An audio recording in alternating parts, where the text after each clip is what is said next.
Hi guys, welcome back to the channel. Unfortunately, there is time to prepare for yet another storm bigger than ever before. I can't believe I'm saying this because literally I've done a video about 7 weeks ago when we had the storm Dara, and then they said to us there was the worst one we ever had with like 80-mile-an-hour winds, that kind of thing, and tons of rain. Unfortunately, us in Wales, we had the brunt of it, and I had a lot of damage in the garden, which got me a little bit upset because my chickens weren't happy neither, and I had PTSD for like 4 days. But the point is, there's a now new storm approaching, and it's starting from Friday. Yet on my map actually shows from the Thursday evening it starts to pick up, and then Friday morning it really hits hard and then progresses all the way through to the Saturday.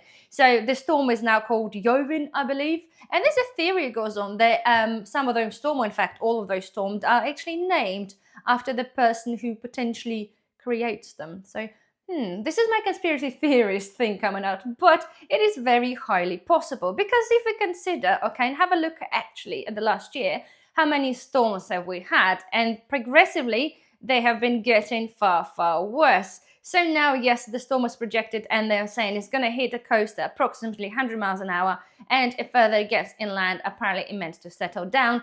But at the same time, we're going to be having a torrential rains. Again, if you follow the channel, I've done the video of the damage after the storm 6 weeks ago, and we literally just managed to tidy up certain bits and replace the greenhouse glass with the plastic, and sorted out the chicken coop, and in fact chicken run with the plastic panels, which I'll show you in a minute. But I am very worried because the higher winds, they say, is going to be obviously worse than it has been last time. And again, I'm starting to worry and panic, in fact, about the panels, the greenhouse again, and obviously the poor little chickens. Although we tried to make some adjustment and trying to, like many of you suggested, trying to do, when we recover from things like this, we're trying to do things better because we think about it, we learn from our mistakes. But it feels, unfortunately, 7 weeks has not really been a lot of time to actually think about it and make more of the changes that we wanted to make. And it's, again, I can't help but, call me a conspiracy theorist anyway, but those storms are happening about far too often. I know they say the weather changes, or in fact, they make it change, but it's too much. And, it's only, funnily enough, again, guys, we're talking about it, it seems to be always happening at the weekend. It starts Friday into the weekend. Last time, it was a weekend. It's always at the weekend. Again, is that a coincidence? I don't think so, because I always tell you I don't believe in the coincidences. But the fact is, probably looks like they just want us miserable. Because, to be frank, if it's blowing gale outside like it did last time, you can't even go outside. You can't do anything. So you sit inside and be miserable or do stuff with the house, that kind of thing. But the point is that you can't go out. And we know, as a human, people, we need to be outside to get, a little bit of vitamin D, whatever comes there, just to make us feel that bit better. It's a proven fact. But once you get stuck inside because a storm every few weeks, that is pretty annoying. But nonetheless, right, let's first of all, I'm going to show you whoever interested in what sort of changes were made to the chicken run, and obviously show you the greenhouse thing, and then we'll talk more about preparedness. It's funny that, okay, the weather is absolutely perfect. It's literally the calm before the storm, and not a single thing in the sky, if you know what I mean.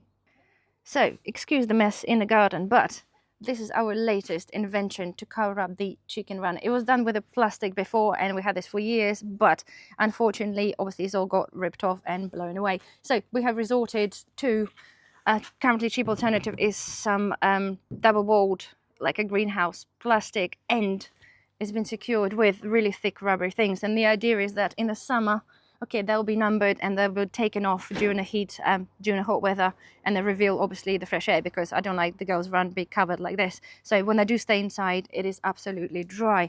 But here, right, so what we have on inside, this was all flooded, like a lot. Good morning, ladies.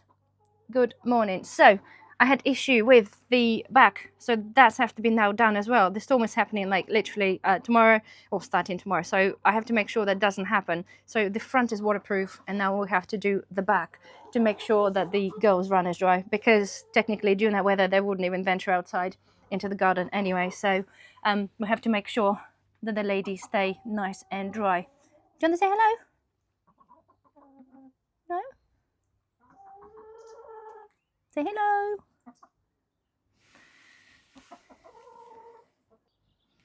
So right, now let me show you the greenhouse. Excuse the mess again, but so here, right, we have replaced the roof with the plastic. Not the best, but they're loose. Look at that. We've got clips on there, but I just don't see how this is gonna hold up, you know, like 80-mile-an-hour winds. But I really don't know. We'll have to wait and see. The panels, we've got obviously the plastic panel there, and we had stuff put back in the back. And whilst we're here, I just show you my pre-planted, what I did last autumn. I've got some chard and some cabbage, summer cabbage, which is doing okay, in spite the greenhouse being compromised without roof and some panels. So nonetheless, it's not doing too bad.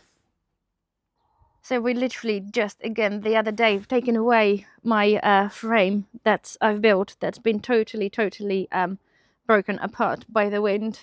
And you can see my brassicas got squashed. So unfortunately, and even that, look, that's not really doing that good at all. So nonetheless, a good job we haven't started replacing that yet. So there we are. Anyway, let's go inside and talk about preparedness. So back inside now. So anyway, guys, so that's kind of give you an idea. The point is, right, we selected those panels because it was far cheaper than buying a thick, proper plastic. This is what our intentions were. Finance didn't allow to have it done so soon, but again, didn't really expect to have another storm happening in literally within the few weeks of a time. As it comes to the preparedness, right, and it's, again, I'm bringing this up because I know many people last time said, well, you know, it wasn't really a big deal, you know, nothing really happened. We had a bit of a, you know, a bit of a wind, a bit of rain, that's that. But people don't understand that to you, it hasn't been, because obviously you're probably in a different part of the country, but nobody actually knows. And at the time, they said that it's going to be hitting Wales hard, which it did, and then progressed as far, and obviously it lost its strength.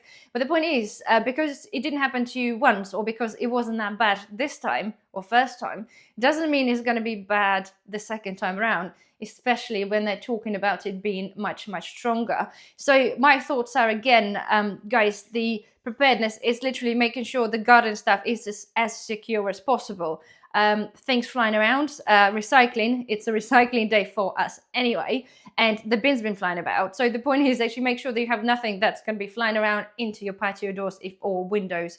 If you've got patio doors in the back, make sure you move stuff out of the way. It is pretty much a common sense, but I assure you, the things that we thought were really solid and kind of there in place still flew. So unless it's screwed down, it's going to be flying about. So this is something, again, we learned from the last storm. Secondly, the power cuts. Again, right, it's been really weird last time, and I did say this, that we live in a small village, but the power cuts were really different. We had somebody that actually lost power in the other side of the village for 4 days. That's pretty crappy, right? And then we had power cuts that happened after the storm for a couple of hours, and at the same time, while our house had no power, the school that is just up the road had power. So go figure.